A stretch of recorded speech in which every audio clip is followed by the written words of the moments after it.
All right, welcome back to Adelante Chicago. While the world is watching what happens in Greece, here in the U.S., we are watching something that's a little closer to home, what happens in the island of Puerto Rico with close ties to the U.S. Well, they managed to squeak by this week by making a last-minute debt payment of that $72 billion that they own.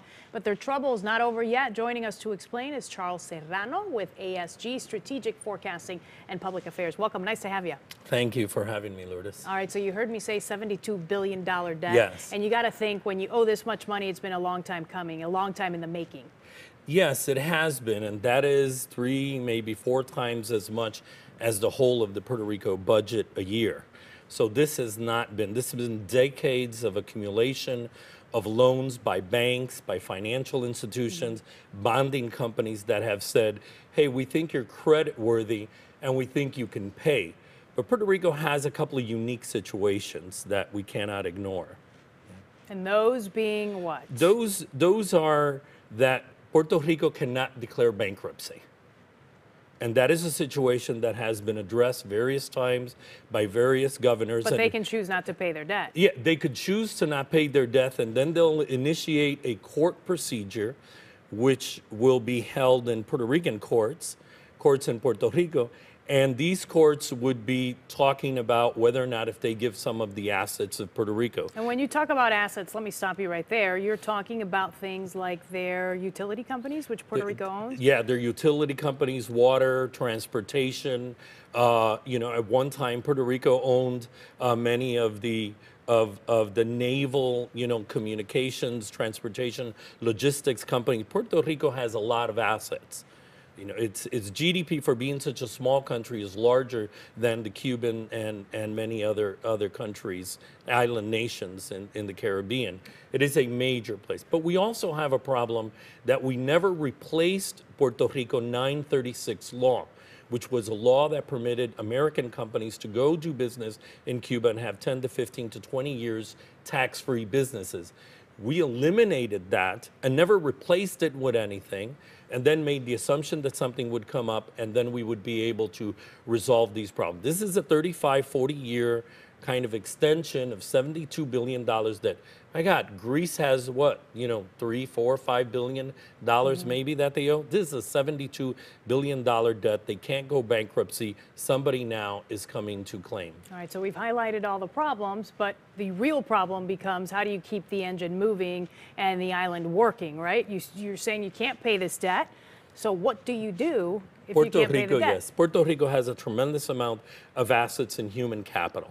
The Puerto Rican people are very well educated and in areas of technology, pharmaceuticals, and things like that. I think the United States government, along with many of these finance folks that have financed and have benefited from the interests over and over again in Puerto Rico, need to do a major sit down and engage in a truth-telling conversation about solving and saving this economy, which is a large chunk of the American and Caribbean economy. Yeah, but the U.S. has said, though, look, we're not going to bail them out. The money's not going to come from us. So where does it come from? And does it then lead to breaking off diplomatic ties, business ties between the U.S. and Puerto Rico? Is that even an option? Yeah, United States could talk that, but they can't afford that. Puerto Rico is the only island that they have access to outside of maybe St. Thomas and Croix and some of these other small islands that we own and possess, that we could go in there and do as we please as Americans and as the American government.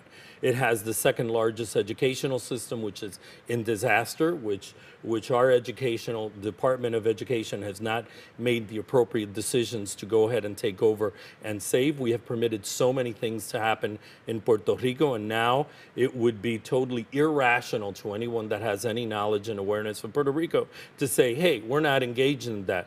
United States and United States businesses have benefited from destroying a large part of that island, Union Carbide, PPG Industries, and all of these biotechnology centers that they have, and they just get up and leave once they have used and abused the island and its people. I think we have to have some serious truth-telling, just like we have to do in Latin America, but in Puerto Rico, in this case, engage in some truth-telling and saying, hey, we're just as responsible as you, but let's remember the past, not repeat that, and fix this. I don't know how much contact you have with people in the islands, but so whenever something like this happens, you get people who leave the island who might be coming here to the States, or businesses that say, you know, I'm closing up shop, I'm getting out of here because the situation isn't good. Do you see that happening? Has it started to happen? No, Puerto Ricans live pretty well in the majority. There is a large portion of very underclass population in Puerto Rico. But I have a home in Puerto Rico. I have 4 acres and a house, and my family has some beach property. I'm very aware of Puerto Rico. They are not going to get up and leave. There are some towns and cities, Bayamón for one. I'm from the city of San Sebastián, Puerto Rico. A lot of Chicago leaders are from that town. And that town functions and operates pretty well. There isn't a major exodus.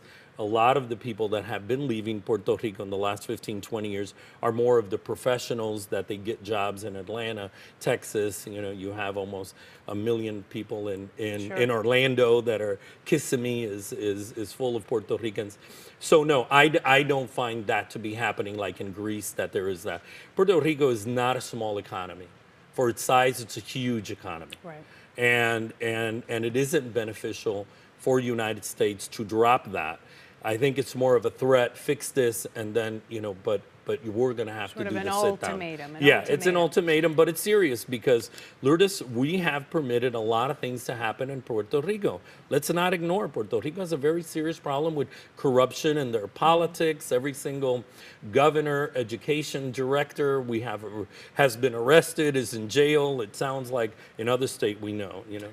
Before we ended, because I know we got to go, I want to talk to you about Cuba because that news also broke today that we are going to have an embassy in Cuba. They're going to have an embassy here. How do you see that playing out? We've got people like Marco Rubio who's saying he wants to block it. He doesn't want it to happen. Whatever nominee comes up, he's going to try to do something about it. As a former lobbyist, I have a tremendous amount of respect for legislators. But Marco Rubio wishes that this were a dictatorship and he was the dictator, where he could make those decisions. Marco Rubio is not going to decide anything on anything related to Cuba. We have been in Cuba for over 2 decades. I've personally lived in Cuba for half of my life for the last 21 years. And we function and we operate in Cuba by taking people to Cuba, taking business people to Cuba. This is long overdue.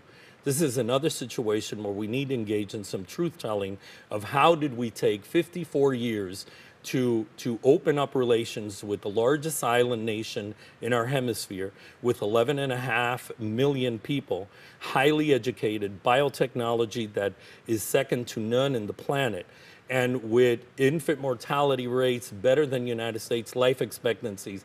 How is it that we permit, you know, a group of folks from Miami to hold hostage this policy? So now that we're having this party that we're opening up embassies, our state secretary is going to go over there, raise up a flag. We need not to forget how we got here so we don't repeat that. Okay. Because this has been not only long overdue, we have been very abusive towards the Cuban people, and we now have to engage in how this president really executes policies that is going to help the Cuban people. Right. How are you going to permit American businesses to go down there, partner up in the areas of agriculture with the Cuban people, and really get these things going with the Cuban people? All right, I got to stop you right there because we have to go. Charles Serrano, thank you so much. Come back, please. I will come back again. Thank you, Lou.